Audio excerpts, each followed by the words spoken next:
Salut à tous, bienvenue dans cette nouvelle vidéo. On va évoquer l'actualité football. On va revenir sur le match hier soir très houleux entre le Barça et le Real Madrid. La Ligue des Champions, c'est fait maintenant, ça arrive cette semaine. Nono est avec nous. Salut Nono.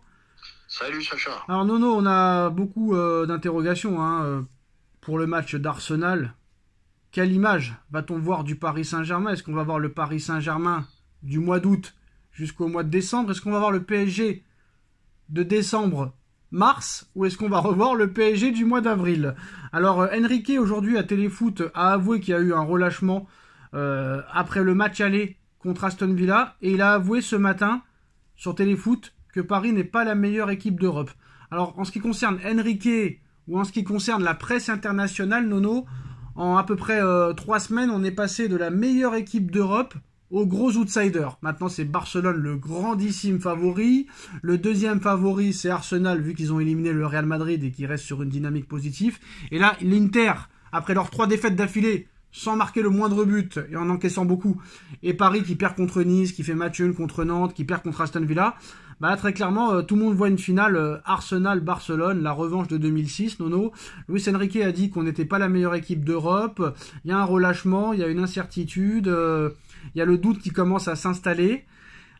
Alors, qu'est-ce que ça va donner? Est-ce que la logique va être respectée? Est-ce que ça va être Arsenal-Barcelone en finale? Franchement, moi je vais te dire la vérité, Nono, est-ce qu'on peut voir un Paris Saint-Germain très fort mardi soir? Vu ce que j'ai vu les derniers matchs, j'en doute quand même. Eh ben, faut l'espérer, mais je vais commencer par le retournement de veste. Ça, on a l'habitude avec les médias, hein. On passe du meilleur au plus mauvais, donc il n'y a pas de mesure. Et c'est pour ça que je reste quand même mesuré, moi. Paris peut se retrouver, Paris peut faire un grand match. Faut pas non plus tout voir en noir. Bon, c'est vrai qu'à l'instant T, et avec ce qu'on a vu, c'est difficile d'y croire, mais il faut quand même y croire. Mais la question qu'on se pose, Nono, est-ce que le Paris Saint-Germain peut faire mal à la très grosse défense d'Arsenal? Et on a vu Saliba qui a quand même dit, après je sais ce que tu vas dire, il a fait 2 bourdes en moins d'un mois, mais par exemple Saliba qui dit ce matin, je suis l'un des meilleurs défenseurs centrales du monde, pas le meilleur, mais l'un des meilleurs, il a dit. Ben oui, mais ils ont tous le melon maintenant. Voilà. On s'autoproclame, l'un des meilleurs défenseurs du monde. Bon, moi je vais dire oui, Saliba très bon. Très bon. Il a fait 2 cagades, mais à qui ça n'arrive pas.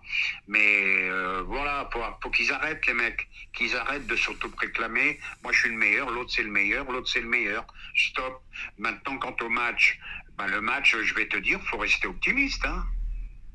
Alors le staff parisien s'agace de certains comportements de joueurs, les noms n'ont pas filtré, mais les coupables sont facilement identifiables: Marquinhos, Joao Neves, Vitinha, Nuno Mendes, Donnarumma par exemple.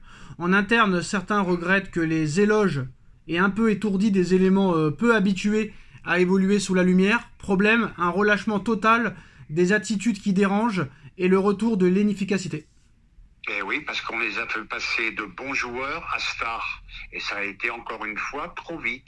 Voilà, il faut aller dans la continuité. Et donc, les têtes se sont un peu retournées ou renversées, je sais pas comment on peut dire. Il faut remettre les têtes à l'endroit, là, tout simplement. Moi, j'étais très optimiste. Malgré la défaite contre Aston Villa, Nono, j'étais très optimiste parce que même si Paris s'est fait prendre une remontada, c'est quand même qualifié. Il y a eu beaucoup d'occasions en fin de match contre Aston Villa. Donc ils n'ont pas vraiment arrêté de jouer jusqu'à la fin du match.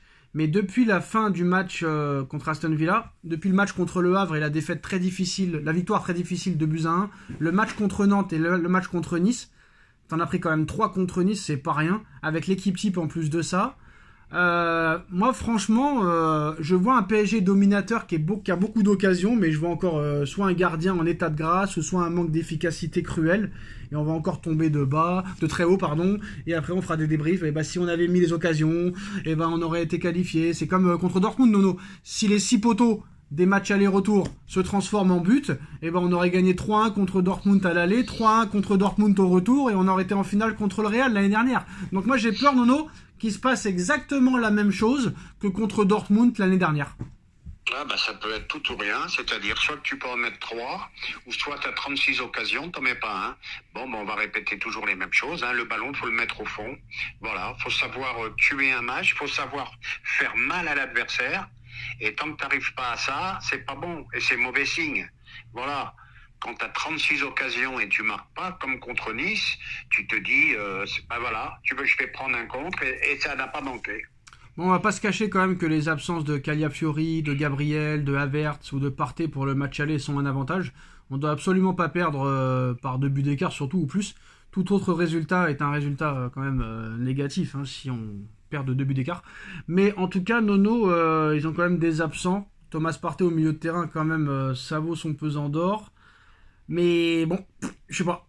Je sais pas pourquoi, je ne suis pas confiant. Alors la question qu'on se pose aussi, Nono, maintenant, vu que les 2-3 derniers matchs n'ont pas été très satisfaisants, Barcola ou Doué?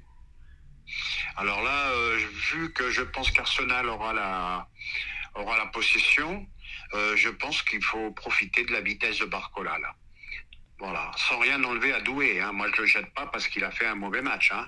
Mais là, tactiquement, je pense que Barcola pourrait leur faire mal. Parce Alors que Nono, là, je suis sûr qu'ils auront la possession. alors Nono, il y a en ce moment c'est la mode, hein, les débats sur les arbitres. Tu vas pas y croire, Nono, mais l'arbitre qui a été désigné pour Arsenal Paris Saint-Germain est le même qui a arbitré Arsenal Paris Saint-Germain cette saison en Ligue des Champions, Nono. Eh ben écoute, il n'y a pas grand-chose à dire là-dessus. Défaite du PSG 2-0, mais c'est bizarre quand même. Arsenal PSG, il arbitre encore une fois Arsenal PSG. Eh ben oui, mais ça c'est l'UEFA, ça on ne peut rien faire. Hein. C'est eux qui décident, et puis bon, ben écoute, on va voir comment ça se passe. Mais bon, il n'y a pas de doute à avoir. Hein. Sur le premier match, je n'ai pas souvenir d'erreur d'arbitrage. Bah si, il y avait une erreur, but refusé de Dembélé pour une faute au milieu de terrain apparemment au match aller. Lors de ce 2-0, Nono. Donc apparemment il n'y avait pas faute. Je l'ai oublié. Bref, je suis pas confiant. En tout cas, Paris avait gagné déjà avec cet arbitre 3-0 contre l'AC Milan en 2023 et a perdu contre Arsenal 2-0. Bah, en espérant que ce soit pas le même score, Nono. On a vu encore une fois que Manchester... Alors on va parler vite fait de l'actualité footballistique. Encore une défaite pour Manchester, je crois. Où ils ont fait match nul, je me rappelle plus. La dernière victoire de Manchester en championnat date du 16 mars, Nono. Là, le club, il est au fond du gouffre. Hein. À part le miracle qu'ils ont fait contre Lyon, parce que c'est un miracle, mais c'est une saison de fou. Voilà, Amorine ou pas Amorine, ça n'a rien changé. C'est un club qui est à revoir de fond en comble. Et ils vont peut-être quand même jouer la Ligue des Champions s'ils gagnent l'Europa League, Nono. C'est incroyable. Voilà, peut-être qu'ils vont gagner l'Europa League, c'est incroyable, comme tu as dit. En tout cas, je sais pas ce qu'ils ont foutu les 3 derniers du classement de Première Ligue, Nono, mais avec toutes ces défaites, avoir 16 points d'avance sur le premier relégable, c'est quand même incroyable. Hein. Oui, c'est incroyable, parce que c'est un parcours de relégable, ça.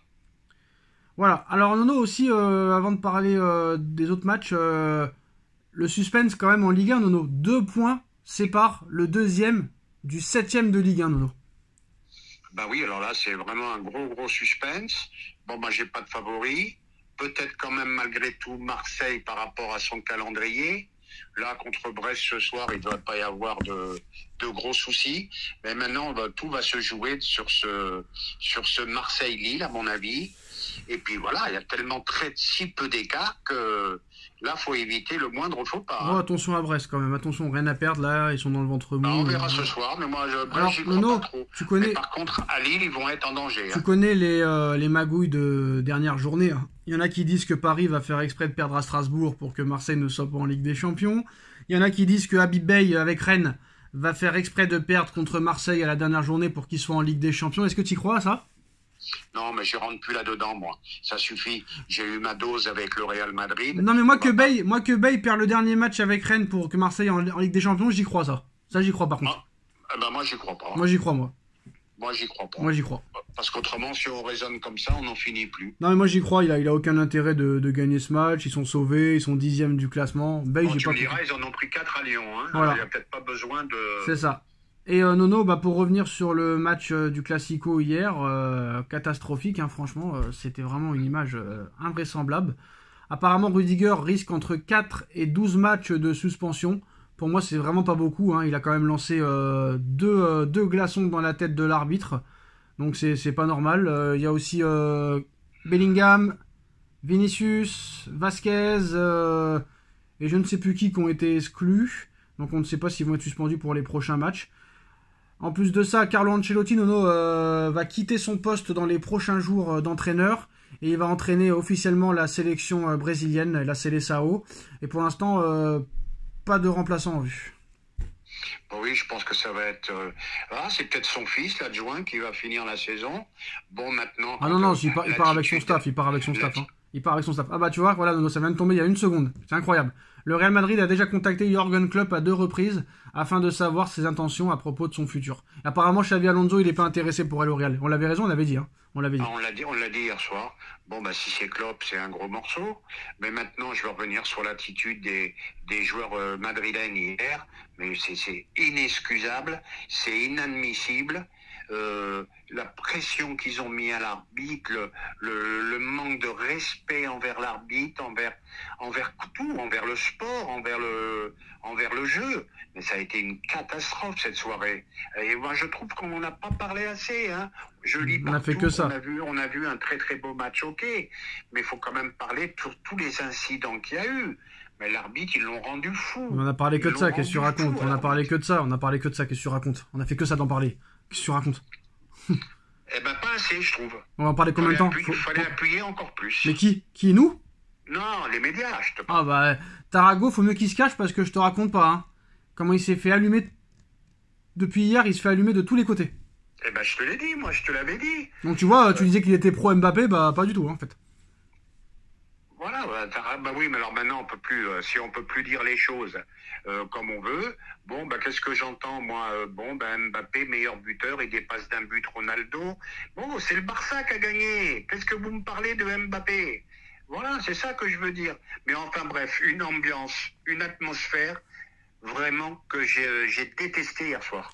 Alors, dernière information, d'après le site espagnol fichajes.net, Paris est prêt à offrir 60 millions d'euros pour Camavinga cet été. Le Real en demande minimum 80 millions d'euros et on ne sait pas réellement si le joueur va vouloir quitter le Real, mais comme on sait, Nono, hein, Camavinga n'est pas un titulaire indiscutable depuis son arrivée au Real Madrid. Il est souvent dans la rotation et voilà. Apparemment, Enrique souhaite renforcer son entrejeu, mais pas à n'importe quel prix non plus. Donc, Eduardo Camavinga garde le silence pour l'instant sur son avenir, concentré encore peut-être sur la fin du championnat et peut-être la Coupe du Monde des clubs. Mais un éventuel départ vers Paris dépendra donc de nombreux facteurs, la volonté du joueur, les finances du Paris Saint-Germain et l'attitude intransigeante des dirigeants madrilènes qui demandent minimum 80. Donc une chose est sûre, le bras de fer ne fait que commencer, mais apparemment c'est un joueur que veut Enrique apparemment. Devant Tonali et devant l'autre qu'on avait parlé, je ne sais plus comment il s'appelle. Oui, d'accord. Bon, 80, il se gratte, excuse-moi l'expression, il se gratte. Pérez, vraiment, c'est vraiment quelque chose, lui. Hein. Bon, ça vaut Camavinga, ça vaut 50, hein. Non, ça vaut pas plus. T'as acheté Neves 60. Camavinga qui a beaucoup plus d'expérience que lui.